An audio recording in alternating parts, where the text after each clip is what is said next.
Hey everyone, I have a show or a topic that we have been waiting to have for a while, and today is the day. Let's welcome Matt back to the show. How you doing, buddy? I am awesome. Super excited for this one, Mike. You and I talk about this a lot offline, so I'm excited to bring it to everybody. Yeah, if you've been following Matt's playlist, and again, folks, if you don't follow Matt, you're an idiot. You need to go back and watch all of his videos because he's just telling it how it is. And ninth grade dropout, made good. All he's just so authentic, and we really hit it back and forth. But this is a topic where we came on down on different sides. Did Matt yep. has chosen to self-manage all of his stuff, and hmm I've had a property manager since we owned one little house on Norris Drive. So I'll throw it to you first, Matt. Why self-manage? So for me, what made sense the most for me was I'm a control freak. I wanted that control. And I think the other piece too is that I'll be God's honest truth with everybody. I couldn't afford a property manager. I just literally couldn't. In the numbers and the deals that we were working on, I couldn't afford to squeeze a property manager in. And I was halfway, I wasn't really good with my hands, but I could figure things out, Yeah. and a lot of places, now with YouTube, there is just really no reason, that you shouldn't, in a lot of cases, try and figure it out. That's what I did. I mean, that's not, might be what's for you. I mean, that's where we come down on different sides on this. But I think that for me, I looked at it and said, okay, I can do this plumbing thing, or I can call a plumber that's going to be 115 to show up and then another 115 an hour. And I might spend all day on it, but I don't have the 230 that it Yeah. might cost me to have him show up. So that's how I'd gotten into the business, and obviously learned that you want more margin in your deals for sure, just based on that. Yeah. But for me, it was I only made X amount of dollars going to work. And so if I could spend my time on Saturdays investing in myself and that famous word sweat equity, Mhm. then that was something that I wanted to at least try and make the effort to do. Yeah. Well, let's also hit this one more point. The house or the investment that's Yep. farthest away from your primary residence is how far? Yes, Minutes. exactly. Yeah. So we made it very intentional that we would only invest within 30 minutes of our home. Right. That's it. That's Yeah. it. And we did move and we said, this is the plan and this is where we want to invest. And so we need to be local. Yeah. And so to your point, that's exactly right. It's the remote versus, up close and personal. Yeah. So a couple of things here. I want to address property management because I promise you would have been the same answer for me if it was next door. First Yep. and foremost, I chose a market that's 2.5 hours away, never lived in, all of those things. So it wasn't really feasible for me to do kind of self-management from that for. Is it possible? Sure. Would it Yeah. have But been yeah. easy? Not really. No, Mm-mm. hard to double check, all of those things. A 5-hour drive to change a light bulb or something is, Yeah. it's Pass. Yep. pass, right? But let's have this discussion. Let's assume I had the same requirement, 30 minutes from home. Frankly, I tried that for a year as I wrote in my Sure. book, right? I'm like, hey, Yeah. I spent every Sunday for 52 weeks trying to find the house. I just never could. Right. We would have had property management anyway, because for me, it was a question of time, right? Absolutely. That Yep. that that was the trade-off. I was willing to give up again in the beginning. I paid 10%, right? Yep. So $1,000, I was paying $100 Yeah. Yep. just to start. I So think that, yeah, go go ahead. ahead. Sorry. No, Oh, go ahead. good. So I was going to say, so to your point, that's exactly right. It was that 10% for me. That was my freedom dollars. That was, To tie back to episode one. yeah. That was my freedom dollars big time. And so for me, what it really came down to was that's why we did it local, but B, that's why I talk to 18 to 24 year olds is do it now while you're single. A lot of people are still single at that age. Mhm. Do it now while you're single, while you have that low time commitment. And quite frankly, a majority of the time that you spend is going to be at work. And then what's your second thing? Yeah. Well, if your second thing is investing in yourself and investing in property, then this is a perfect place to learn the craft, understand it. And with all the things and all the resources that are available on YouTube, absolutely do it. Like it's there. And so that for me, when I had to figure it out the hard way and like literally go and try and find books on how to fix stuff, like that was not good. Like there was stuff on the internet, but there weren't videos like step Mhm. by step how to. And so I just think that for that specific example, for me, it's that further investment in myself. So I think for you, like you were saying, the high demand jobs, I had one of those too, but that's where I spent all my time. But then my freedom time, like the freedom dollars, Mhm. that freedom time I spent doing this and investing in myself and investing in my properties. One quick question about what you were doing when you started out. Both of us had busy jobs, not arguing that, but did you stay local, or were you jumping on airplanes and flying all over the God group? The first couple years, yes, local, and then went to planes, and that made it a little bit more difficult. But then it was still, if I got a message, it was send somebody for the emergency. Yeah. But as you know, there's a pretty short list of like emergency type of stuff, you know? Yeah. And water, blood, fire. Yeah. Very short list. Exactly. Yes. Yes. And up here, frozen pipes. Oh, there you go. Yeah, so water's an enemy both ways, either when it's flowing or when it's blocked up. Either way, it's an issue. But so for the emergency stuff, a lot of times in those emergencies, yeah, absolutely, you didn't have a choice. Right. But in those, hey, this broke, or hey, the door's busted, or hey, I broke this, or hey, I broke a toilet. Okay, well, I just filled up my Saturday afternoon. Right. Now, granted, not enjoyable at all, but my other option was using my freedom dollars to pay for that. Yeah. So this is a great conversation. So again, the other thing that you hit earlier that we'll touch on it before we move on is the deals we did, right? You were frankly able to get more deals done because you could peel off that, again, I'll just use 10%. Yeah. And do it, right? I would never do a negative cash flow deal. So the deals that I were able to get done I had to work a lot harder, I guess, as I'm saying, right? It wasn't as obvious where they were.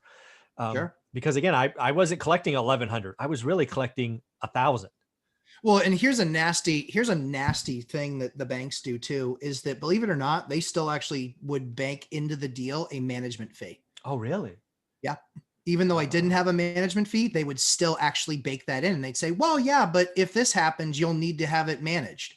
I was like, yeah, but that hasn't happened. And so that was the progress. That's why, the first 2 or 3 deals I did, they were with all different banks. Got it.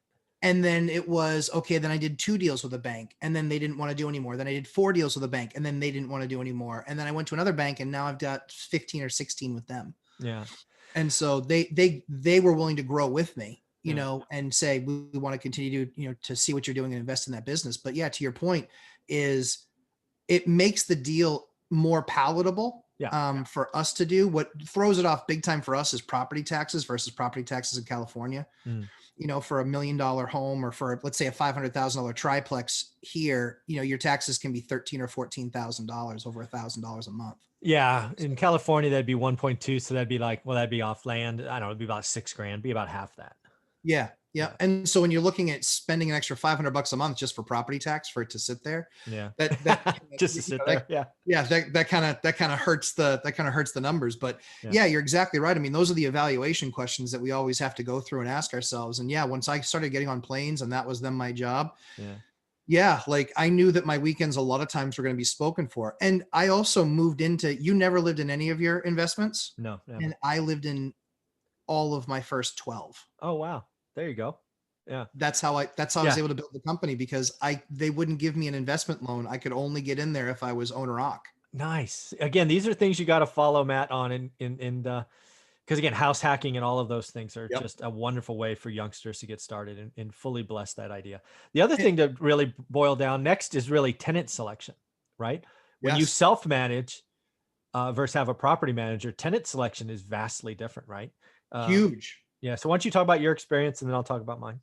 So my experience with tenant selection is, it really, honestly, it came down to, there was always more need in the market than there was inventory. Yeah. And that was the biggest thing for me when I was selecting a market.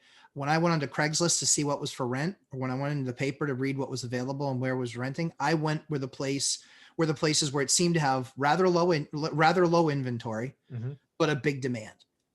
And so in finding that kind of process and in going through that process, with myself, I found that very often that I had anywhere from 15 to 30 showings for a place. And then I had a pool of people to select from. And it was really based on, then for us, we really did paychecks. We just did paycheck verification, just looked at the paycheck and current paycheck and, based on monthly nut. We actually, believe it or not, and I'm not saying anybody else should do this, we did 0 credit checks. Wow. Yeah. Yeah. The thing I could tell you, again, the beauty of having a property manager from my perspective is I, as the owner, get to define what I call the box. That's right. What's the criteria? Yep. So the beauty for me again is I did that and then I don't have to think about it. If Yeah, exactly. And again, it's no discrimination, right? If you check all these boxes, I don't care who you are.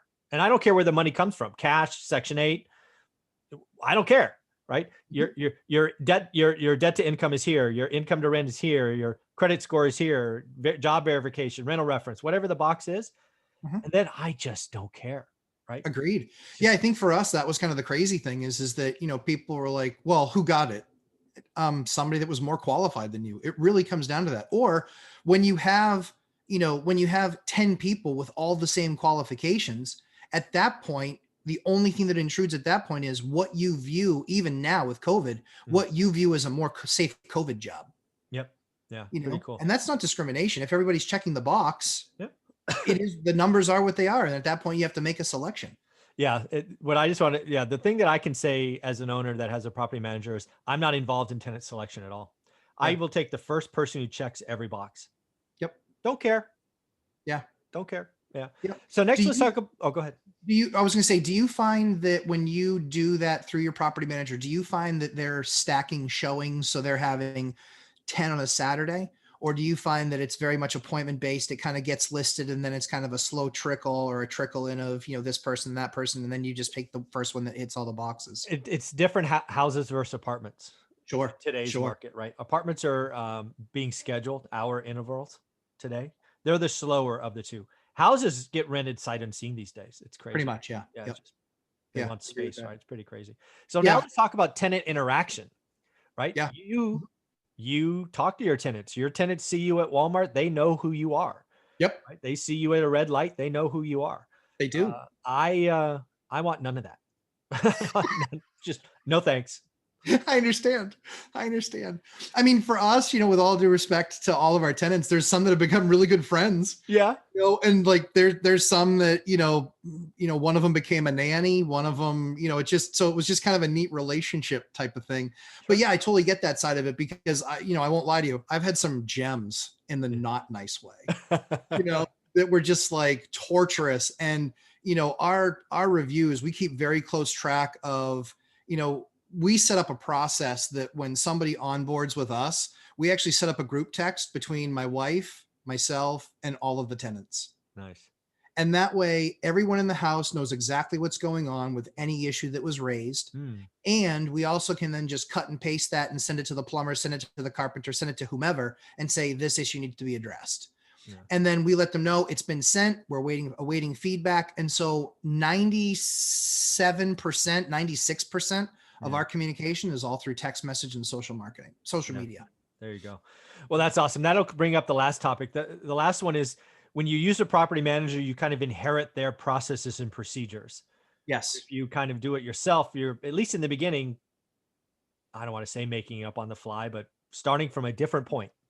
Mm-hmm. You better be watching a guy like me. Exactly. Well, just because there's steps and you don't want to miss those steps. And it's different for every state, and I think that process helps people be successful, which is, when people move out, we go in literally that day and we take our pictures and we let them know, hey, and we ask them questions. Hey, what was the issue with this? Or what was it with that, et cetera. And it opens that kind of dialogue where we go back and forth like that. Mm-hmm. And I think that, at the end of the day, then we have to, within 30 days, have to return their deposit and have to give them a letter stating what we kept of their deposit and why. Yeah. For us, we really pride ourselves as, in the fact that, over 90% of our tenants get all of their security deposit back because we're not looking to nitpick. Yeah. But at the same time too, that's, we charge higher than, we charge market rent or higher in some cases where we recognize that we're going to have to take on the burden of doing some of that work at the end that we don't want to charge them for, but they're moving in expecting that. Yeah. That's pretty cool. Sense. Well, I guess the last question for you, and I'll answer mine first. There's no chance in hell I ever self-manage. So let's flip the script. Is there any chance, doubling the portfolio, retirement, that you would ever sign up for a property manager, or you're going to self-manage forever? No, 100%. No, 100%. We will absolutely 100% get to the point where we likely use a property manager, or it will be somebody that we've worked with, that we've trained up in our way and approach of business, that we will just say, it's time to make you an employee. Got it. And just pay that employee and just pay that employee to manage those things. That's your thing. Very, very cool. Again, what hopefully you're hearing from Matt and I is there's no right answer to this. True. The one thing I would caution you is I don't think I would try to self-manage from 4 states away. I think No, absolutely not. No, no, no, no, no. I mean, proximity, and that's the only reason we chose proximity, was because we knew that to make a lot of these deals really work the right way and to give us the longer term, big win, Mhm. where we were creating a lot of margin with that sweat equity, was because it was proximity based. It was local. Yeah. I would never, let me be very clear, I would never self-manage anything that was outside of travel distance. Yeah. Quick travel distance, 30 minutes, an hour. Yeah. And our goal now is everything is less than 30 minutes. I would never try to do anything outside of that. That's why I think your book is phenomenal when it talks about, creating that team. Mhm. That's critical to success. You have to have that if you're going to be successful. Very, very cool. This is fun. This is exactly what I thought we'd talk about. So congratulations on self-management. Thanks, buddy. Thanks, Mike.